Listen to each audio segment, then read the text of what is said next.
People are going to be far more willing to allow me to hold them accountable if they have seen me go first.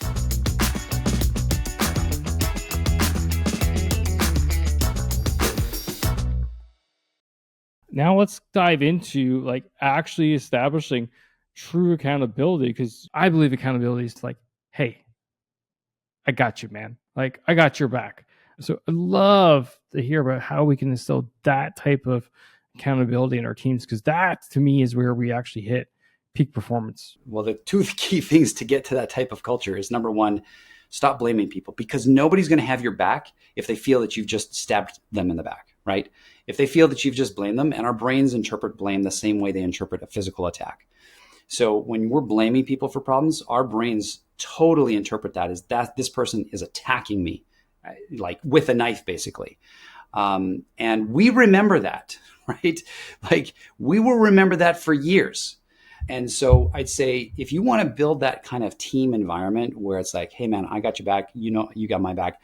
Number one, get rid of the blame, right? Do not tolerate it. First of all, don't do it yourself. But secondly, don't tolerate it in your teams. But the second step is acknowledging your part in problems, verbalizing it. It does a couple of things. Number one, it actually allows you to model accountability. It allows you to realize, what do I have control over?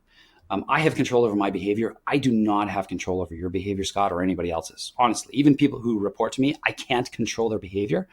Hopefully I can influence it. The only thing I can truly control to change my outcomes is my own behavior. When I can realize that therein lies my power to actually produce better results for myself. So looking in the mirror, in my mind, is the act of accountability. It's saying, hey, I'm owning my part in this problem. I'm not falling on my sword all the time. I mean, for sure, as you pointed out, you know what, when your team makes a mistake and you're talking to somebody outside your team, you got to fall on your sword. It's all you, right? As you pointed out, Scott.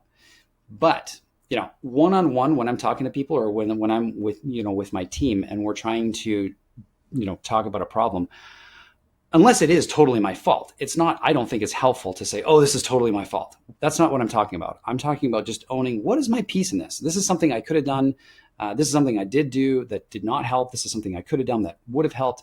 Own your piece of it. That is your power, right? But the other thing it does, in addition to modeling accountability and showing people what they should be doing, it actually makes them safe to do it themselves.